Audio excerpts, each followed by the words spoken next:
more people selling online, more creators selling their own products. You got sort of the decentralization of the marketplace. I think that we're going to enter a new world of like the curator economy.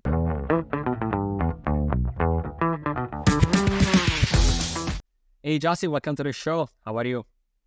Good. Thanks for having me. Absolutely. Where are you based? Tell me a bit more what is going on. You told me before, right? Austin? Yeah. So we're based out of Austin. We have the company was originally founded outside Washington, D.C., and that's where the original founders lived, and grew a small team. And right before COVID, we actually decided to move our headquarters to Austin and scaled pretty sizable team there. And post-COVID, we've gotten more and more remote. So now we're kind of all over the board, but Austin's our home base. That's nice. It's interesting. I also changed cities, and I think that helps a lot, to see things from different perspectives, meeting people and so on. So cool to hear that you also move around. Tell us a bit more about yourself. You use this thing called MAP that is divided in three, sections. That is the mission, the mission, the achievements, and the purpose. To know a bit more about yourself, so basically, what do you aim to achieve? Any notable milestones professionally or, even personally, if you have anything to share with us, and also the purpose. So why do you do what you do? So from a business perspective, at SamCart, our mission is to be the number one e-commerce platform for digital sellers. We want to empower people to start selling online, to scale their selling online, and really be able to do that anywhere they are. From a personal perspective, my mission is really to do all of that, be a CEO, and also be a great father, husband, and friend. I think that's a challenge that we all sort of, regardless of our role, experience every day. From an achievements perspective, it kind of sounds crazy, but there's been 3 points in my life where I've created something from the ground up. So I've had an idea, I've created something, and then I've sold it. And that first sale, I can remember every single one. Making that sale is what separates the entrepreneur from everyone else, right? There's a lot of people out there that just kind of have ideas and churn.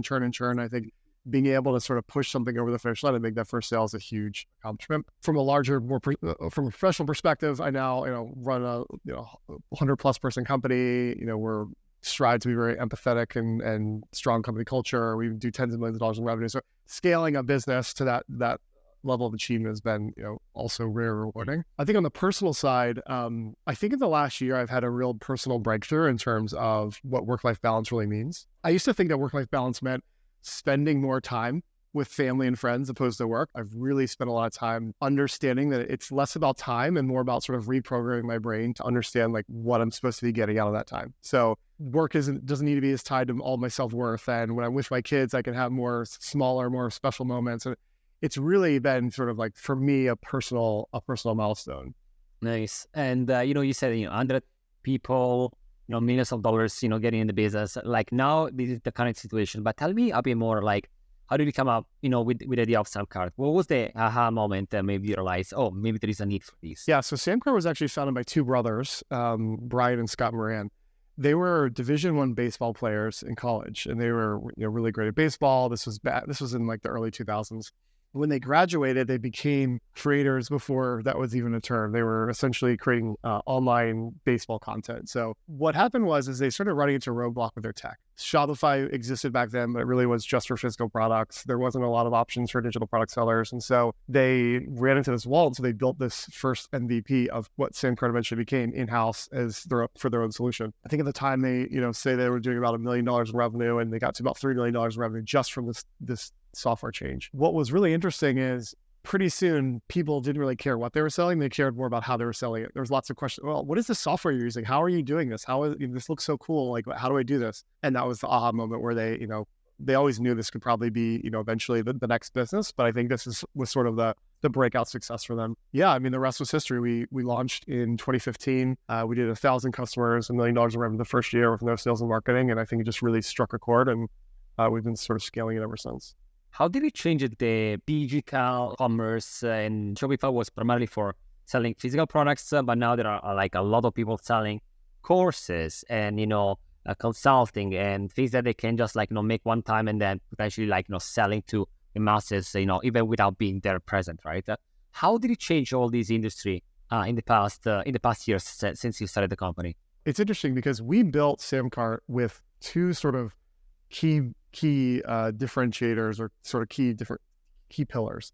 The first one is that we didn't build a storefront, right? There's lots of tools out there that you could go build a storefront. You could go add a bunch of items to a cart and check out.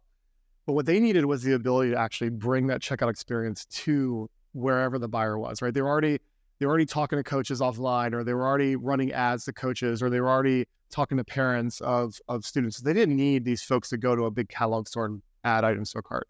They just wanted them to be able to buy right then and there. That was the first sort of piece. And the second piece is that they had all different types of products living within the same ecosystem. So you have a podcast next to a digital product, next to a subscription, next to a membership, next to a ebook, or whatever it might be. SamCart, long before being known as sort of the creator, e-commerce platform, we just built ourselves in that direction. And I think, we actually had a random spike in like kind of when the D2C revolution was happening a few years ago, when direct-to-consumer brands like Casper Mattress were coming to the forefront. We had a whole bunch of those come in because, again, they don't want storefront buyers. They want this like, hey, I've got one mattress that I'm running an ad to. I want you to buy it. And then obviously in the last, 4 years, since sort of creator economy has exploded, we've sort of caught those tailwinds and, then propelled forward simply because we were built that way. When you go to the major e-commerce providers, when you Google and go to major e-commerce providers, most of them are the very first thing you see on their homepage is storefronts. You see like the catalog store with like the 1,000 t-shirts. We don't do that. You can't create that in SamCart. And I think that's where both the market has changed and we've changed along with it.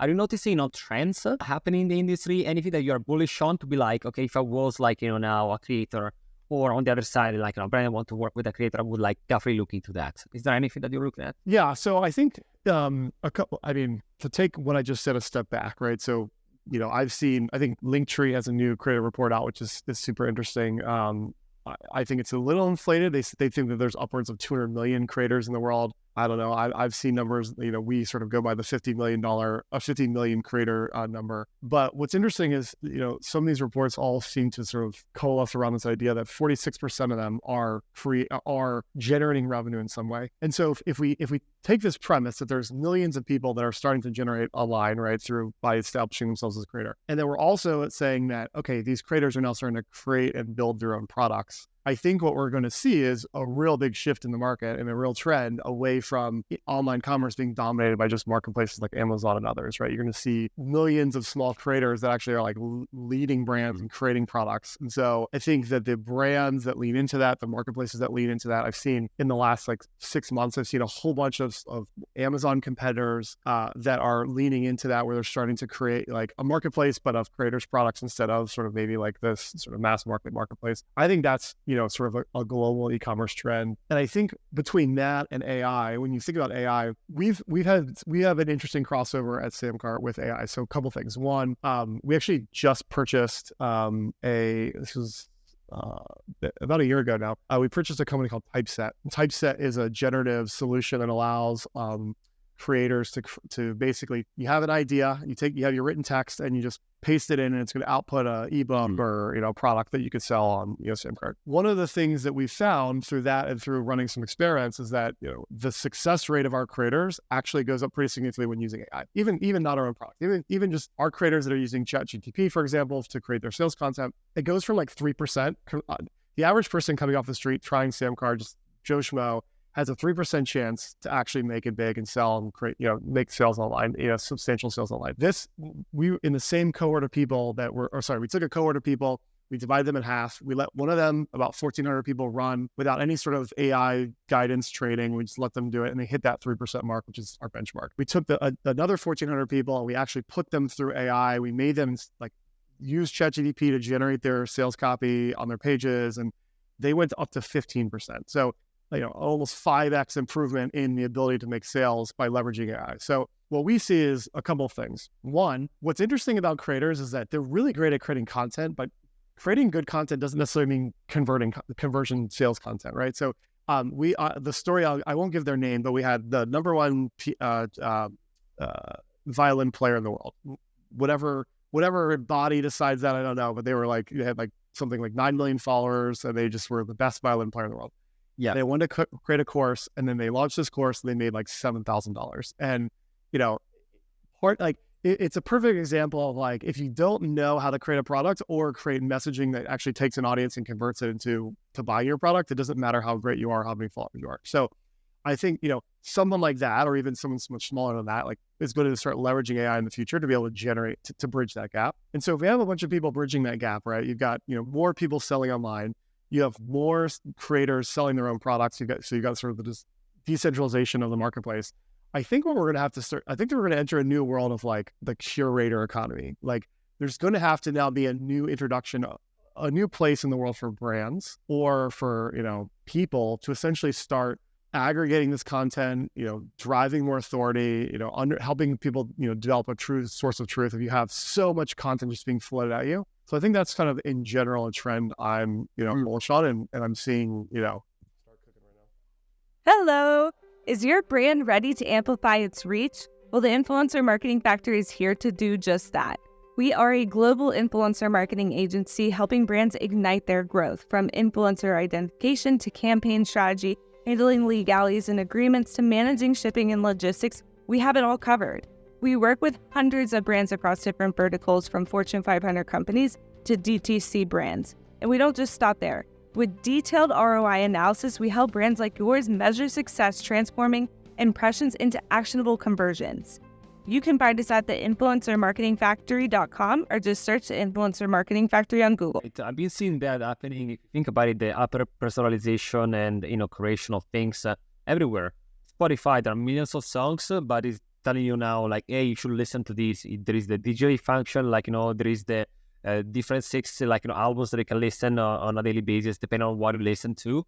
And that is also happening everywhere, right? TikTok only gives you what you want to see. YouTube also sometimes also at that as well. So I think it's going to happen also in that. It's an interesting concept that is shared about the creator economy. And still on that, you said that AI is helping a lot to increase conversions.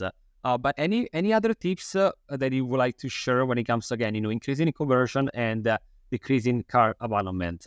Anything else that you notice that works? If you look at the top 50% of our earners compared to the bottom 50% of our earners, the top 50% have 5 to 10 times more traffic from social than the bottom. So you still have to social still playing a huge role. I think that's sort of obvious. I think Facebook is actually drives the majority of the traffic. I think we hear TikTok is, lots of folks are, obsessed with TikTok, and, you've got Instagram and, Facebook still drives the majority of the traffic no matter, what earner bracket you're in, which we see. Our best customers, our best creators actually sell more to their existing customers than they do to new customers. So when we look at our top sellers, their LTV continues to grow year over year. And what's interesting is only 12% of their customer base on average are repeat customers. So when we look at the data, it actually accounts for more than 46% of their total revenue. So these folks are just finding ways to own a customer, retain a customer, and sell more to that customer. And I think that goes back to the trend of them wanting to have their own products and their own brand because they're able to do exactly that. I feel that you guys also did the 2023 Creator Profits Report, right? There were some information about AI and so on. Is there also anything else there that either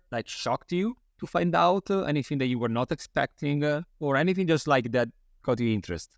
I always thought buy now, pay later was more of a. I knew that it was extremely valuable in certain specific use cases. I always thought it was kind of going to be more of a niche solution, but what we've seen is really that it's very mainstream. We're seeing people that are leveraging buy now, pay later. The frequency in which they're using that purchase choice is 36% of their purchases. They're seeing, massive average order improvements, 40% in some places. I think that what we're seeing is that buy now, pay later is probably more mainstream and being leveraged more than I expected, right? It's still, not as mainstream as other, payment options, but, I was sort of shocked by that. I didn't realize how fast. And then also, we're seeing a lot of these Stripe launched Stripe Link, and these one-click payment networks like ShopPay and others. I've sort of watched this evolve for many, many years now. I've been in e-commerce almost my whole career, and Amazon had a payment solution for a long time, and there's been lots of attempts at these, and so maybe I'm just sort of been jaded by that in the past, but it really does seem like there's a lot of consumer adoption, a lot of success in these types of solutions. A lot of our customers are adding them to their pages, and they're seeing pretty significant gains. And I think at one point we were seeing 11% of a marketplace was actually using something like Stripe Link or Shop Pay, and now we're in the last year or so we've seen that jump up into the low 30s. So we are seeing a lot more adoption of these sort of like payment networks, which are those that I found to be pretty interesting. In addition to these things that you already mentioned, I would like to know from you, when it comes to, you pick the one that you like, okay, the most. So it could be affiliate marketing, influencer marketing, or creator economy. That is totally up to you. And I'd like know from you, what do you like about that specific industry? What you don't like? And if there is anything missing, what do you like to see being implemented in next year? I think the days of sort of being a faceless affiliate and just generating leads is becoming harder and harder. We've seen over the last several years as sort of like influencers are more obviously trusted with consumers and brands alone. And we've also seen that sort of influencers provide credibility. It's funny is I've followed sort of the affiliate space for a long time, and I've seen sort of a shift from a lot of our major affiliates are a lot of sort of more traditional faceless affiliate companies are starting to change over to trying to build personal, have people represent the brand. I've seen a full, we're starting to see like influencers that are just fully generative. They don't exist, right? They're just, whether it's an Instagram influencer that doesn't exist and it's just fully generative. But more recently, I've seen a full video that's just like, I didn't know it was a fully generative person until the end. And I think that we'll probably see a convergence between that industry and the affiliate industry, where you have affiliate companies and brands that are like, or not brands, but affiliate companies that are basically built to drive lead volume. They're really great marketers, and that they're going to start merging with AI to be able to actually just build a person, a fake influencer around sort of their marketing engine. This is more of a personal thing. You see, what would you want to see change is like, I think it goes back to that curator economy, which is like, I am a little nervous about a world where like, I'm just watching content and I don't really know if this is a real person or not, if it's completely generated by a brand for a purpose. I think it's, for me, I'm not super scared about like misleading content. What I'm scared about is like, I follow this influencer and I trust her opinions because I think that they're going out camping every weekend, and so they can give me the best information off the stove. But when we enter into a world where I don't really know if this person is real and they're actually going out camping, it kind of lends less credibility there. But what I will wrap up and say is that when I look at our customers and our creators who earn at least say $500,000 a year or more in GMV, they are, more than half of them use affiliates and influencers to sort of promote their product on. So it's not going anywhere. It's only going to continue to scale. And I think, that's where we're headed. On the AI side, I think you're totally right. We're working on a new report about, AI influencers. We're updating data that we already had. I was doing my research and I found out YouTube videos that go in tutorials really in depth from, A to Z, how to create, AI content creator. And I noticed that some of these are very good. Like if you're scrolling quickly, you don't realize, as you correctly said before, you don't realize that it's a person that doesn't really exist. So quite curious to see what is going to happen there. If people are going to, really do something, because today we're just discussing maybe you can promote, clothes, right? That is okay. You basically use the AI, as a mannequin, right? What about food and bev? An AI generated, a content creator or influencer cannot taste, a certain, a protein bar or whatever, right? So do you think that is gonna, really take, importance in the US? Do people will trust, or it's gonna be like a phase because everyone is running there, but then it's gonna somehow, get to normal again? So I've been very skeptical. I'm a very skeptical technologist. I think that there's some interesting use cases for the blockchain, but crypto, I thought like NFTs and stuff. I wasn't huge, I was like, okay, yeah. The one difference I see is that we're starting to see these things become productized and then actually leveraged in market. So I think, I've seen Fortune 500 brands that are starting to use this technology with the company, that I know well. And, now that I'm starting to see it actually be productized and used in market, I think we've maybe crossed some sort of chasm that we can't go back. I think some of prior technologies that I've seen, we haven't really ever gotten to that point. I think, we've moved beyond just sort of like something like ChatGPT being interesting and more of it being embedded into like the tools that we use. And so I think that's going to drive change. And I don't think we're going to I don't think it's going to spike and then disappear personally. With that said, Justin, thank you so much for joining me today. Congratulations on what you built. It seems that you got really great things happening there. So congrats on that. Yeah, appreciate it, Alessandro. This was the Influence Factor by the Influence Marketing Factory, and I'll see you next week.